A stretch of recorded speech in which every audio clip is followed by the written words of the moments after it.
What's going on, guys? So it is a beautiful day here in November, as you can see, and I've absolutely been loving my Vincero watch. This thing is awesome. Look at that blue color.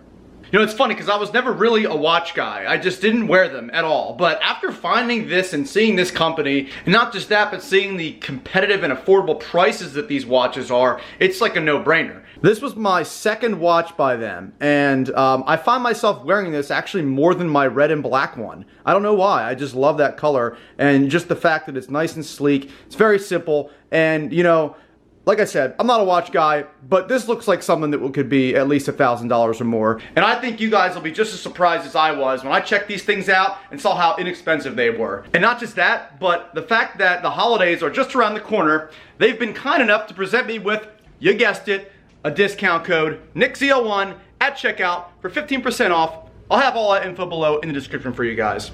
Oh, I need a Red Bull because I'm quite tired today. And Jackson is too. Look at you stretching out, bud. Are you tired too? Do you want a Red Bull? Yeah, I want one. Sorry, you can't have one. Not for doggies. Oh yes, what a glorious day here in November. It's actually like 55 degrees out, which is insane for central Pennsylvania weather in November. Oh. So today, you guys are gonna finally find out what awesome plans I have for this car. And oh my God, that's terrible lighting because of the sun.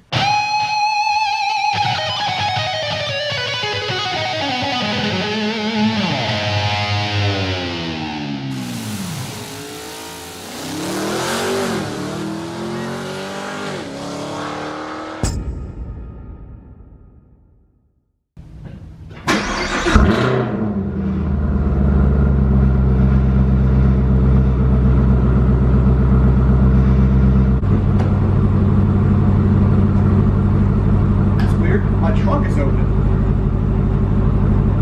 Guess I forgot to close it.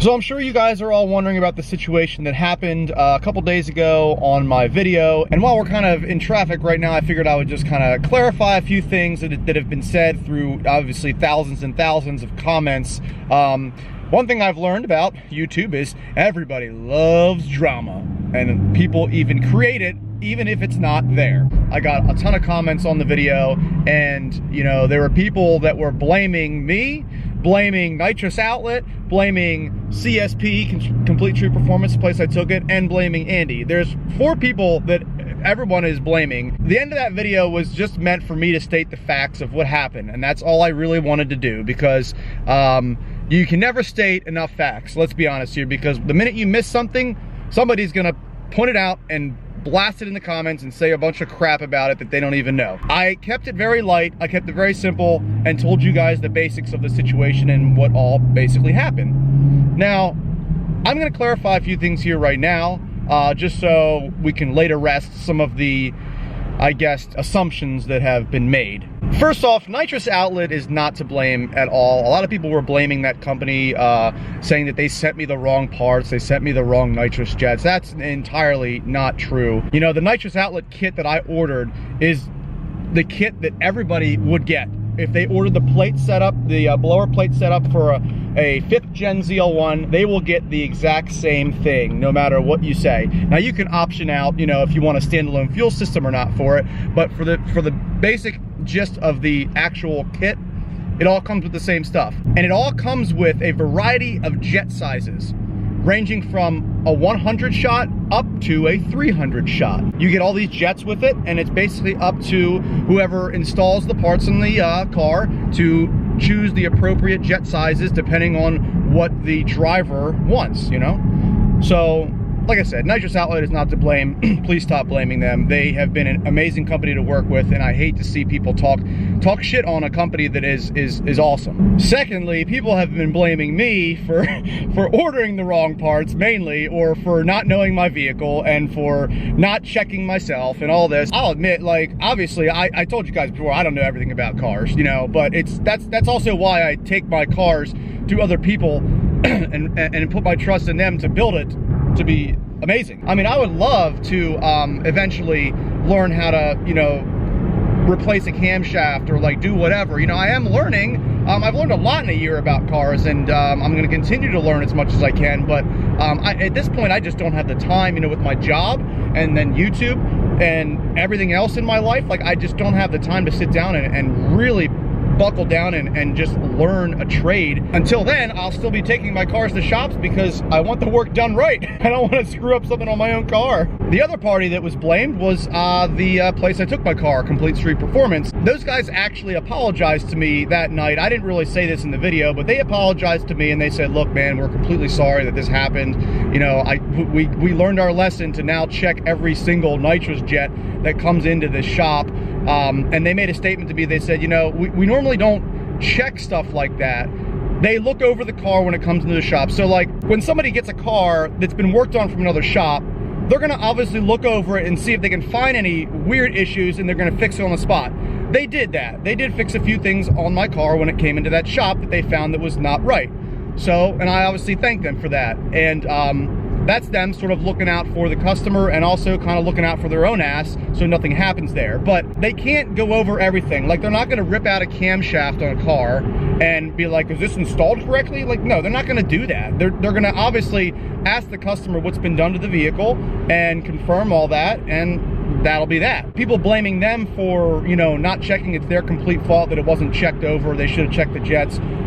Hey, you know what? They actually did realize that, and they said it. I mean, I wasn't blaming it on them for not checking the jets. Like, I wouldn't do that, but the fact that they actually apologized to me and they're going to try to work out the best deal they can with me and help cover some of the cost of this motor, which is still an $8,000 expense that I now have to take into my own and try to figure out a way to pay for all that. But they're still going to help me out with that, which is really, really nice of them, considering they don't know me. It's the first time I ever walked in their shop. And not only have they apologized to me, but now they're going to give me a discount on something something they really didn't even do. So I think that's pretty awesome for them on doing that, and that's all I can say is thanks to them, you know. Now the fourth party that's involved is obviously Andy. Everybody knows that, okay? And you know, I didn't mention his name in that video because I didn't want to purposely drag him, you know, through the dirt or like say anything bad about his business. That's not right. So I didn't want to mention his name at all. I just said what needed to be said. I thought I did it somewhat professionally, and obviously I was a little bit heated, you know, with my emotions and everything. I want to let you guys know, you know, Andy and I have been friends for over a year and a half now, and Andy's a great guy. He's a funny guy, and I'm trying not to let this obviously come in between our friendship. Like, I don't want it to happen, and myself and him are going to do a video together, and we're going to explain everything to you guys and clarify everything, so there's no feuds going on. Like, I hate seeing people take sides. I just hate it. It's just not good, you know. That's not what we're about. That's not what our whole group is about, taking sides on everybody. People are going to believe who they want to believe, regardless of the facts that are listed, you know, or the facts that I just listed. People are still going to believe what they want to believe, but in the end, I basically just want everybody to be friends. Like, I'm 30 years old now, and I can't stand drama. I can't stand, like, people, like, holding grudges against each other. It's like, look, if you don't want to be my friend, whatever, I'll walk away. I don't have time for it anymore. You know, I did all that drama bullshit in high school. I did drama bullshit out of high school. I'm just completely done with it. And, you know, when you get to a certain age, you're just like, screw this. Like, I don't need this. So, like I said, we're going to try to work this out as best as possible, and, you know, because I would hate to lose a friend over just something that small, but, you know, it's not very small. Obviously, it's a pretty big thing, you know, to me. So if you guys are wondering about the situation, that is the basic gist of it. So stay tuned for a video. I guess it'll probably be on my channel. Maybe Andy will put some of it on his channel as well, but that's basically what's gonna happen. So stay tuned for that. And again, thank you guys all. I don't say this enough, I know I don't, but thank you guys for your support. I really, really appreciate it. Anyways, we have arrived at Westy's Speed Shop. Oh, looks like he's gonna open the door. Maybe, maybe not. Oh wait, that's not him. Wait. Nope, not him. I'm not sure who those guys are actually. Anyways, let's go say hi.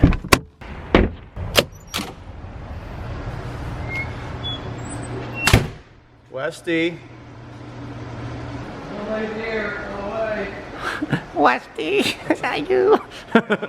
Oh my God, blinding by the light. There, you can film me like that and then no one can see me. Oh yeah, it's just black.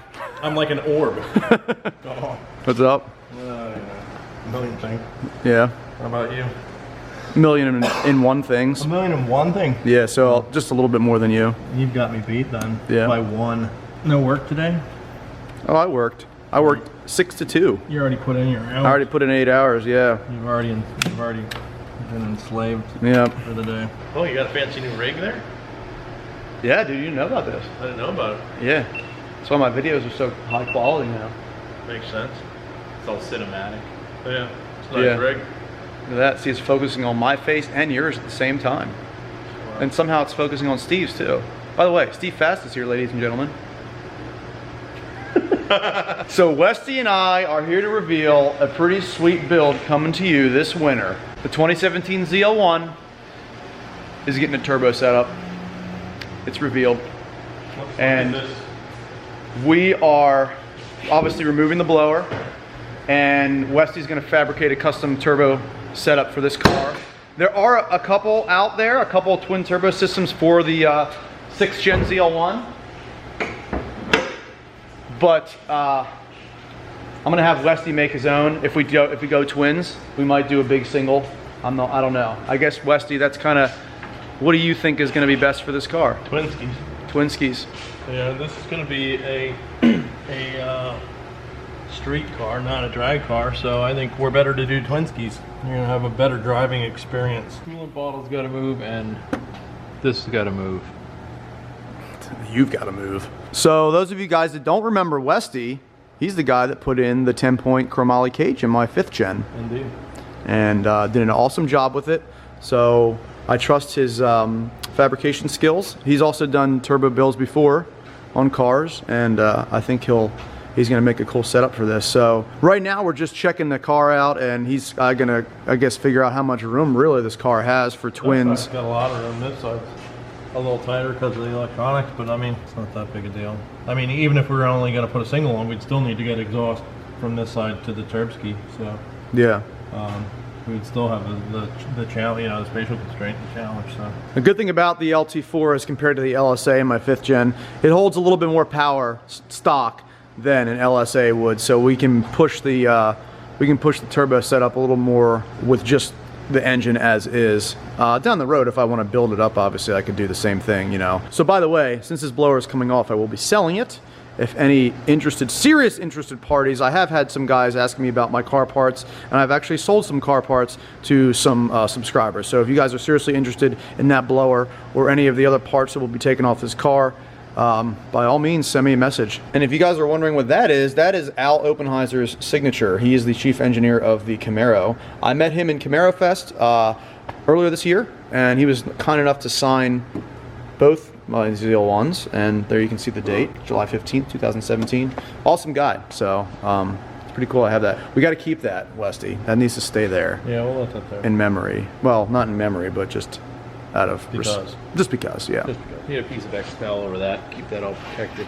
That's right. Yeah. See, look at that. Steve's thinking on the right lines. Because I've been thinking about getting mine done for the longest time and just never gotten around. Oh, that's right. You had him sign your car too, didn't you? So the way a turbo works is this flange right here is what bolts to your exhaust manifold. So you could imagine it in terms of this not being on an engine, just on your car. You know, your tailpipe would essentially be bolted to here. You would shove your tailpipe in here. That exhaust gas goes in here through this snail and winds up spinning this exhaust wheel. Okay, this exhaust wheel is on the shaft that this nut is on, and the shaft comes through the turbo, just like the pen, and on the other side has a compressor wheel. So when this wheel on the other side spins, it spins the compressor wheel, just like the compressor wheel on a Vortex supercharger is essentially one half of this. It's driven by a pulley on the opposite side. This is driven by exhaust gas. So this is driven by spent exhaust gases, and that's why our turbo is so efficient. You're using the waste of the engine to drive it. So there's no horsepower robbed by a pulley that has to be spun by a belt. This is simply driven by the exhaust pressure coming out of the engine. So the more exhaust pressure that comes out the other side and goes into here, that spins the wheel on the other side, which in turn spins the wheel on this side, the more this spins, the more this compresses, the more boost it makes.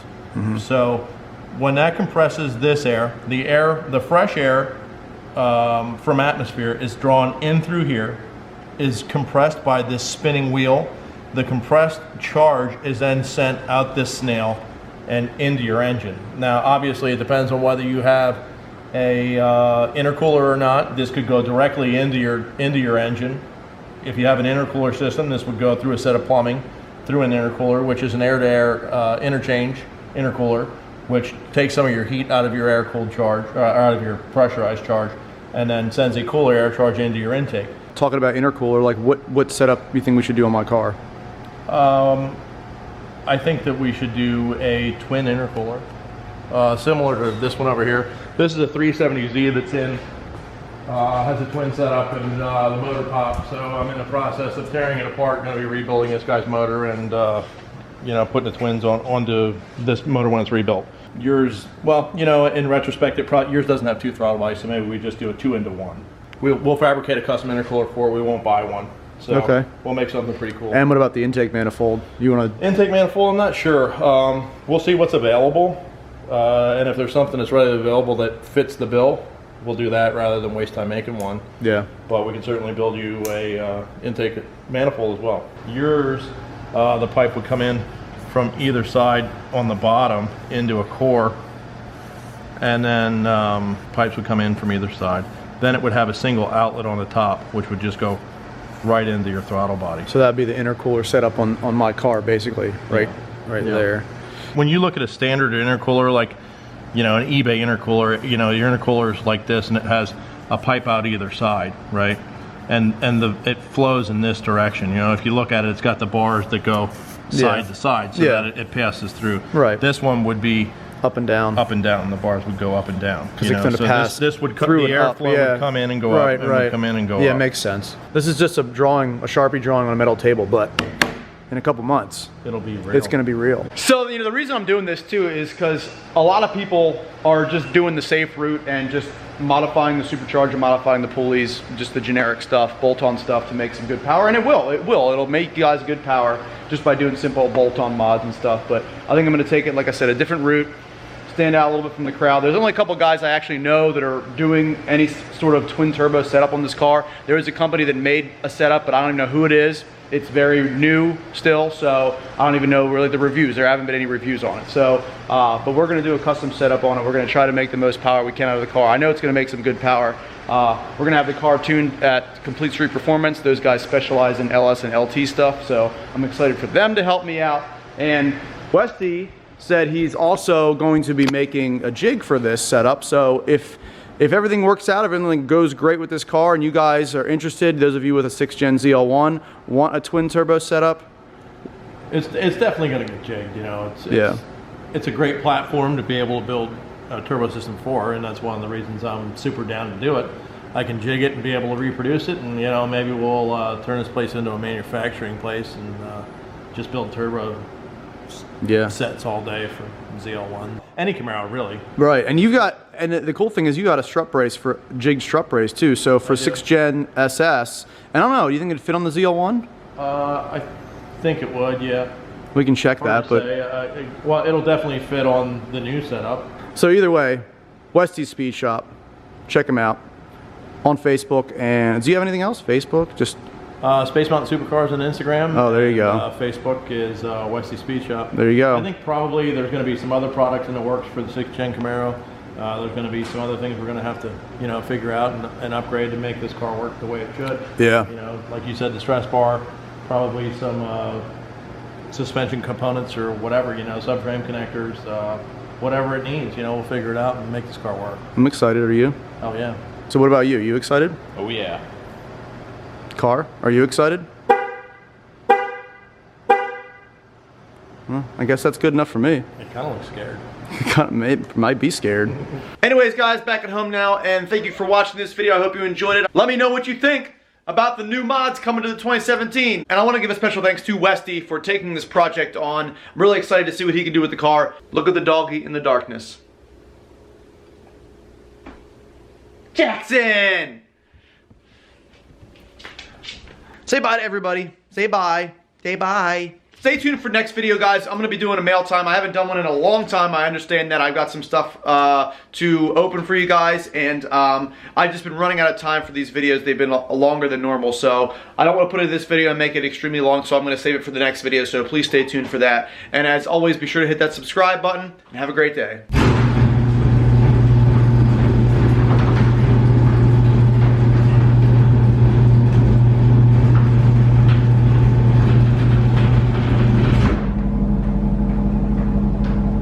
That is one thing I absolutely hate about the new ZL1s, is freaking condensation from the exhaust just drips right there and leaves terrible stains on your floor or whatever, your garage floor. Yeah, horrible. Fix that, Chevy.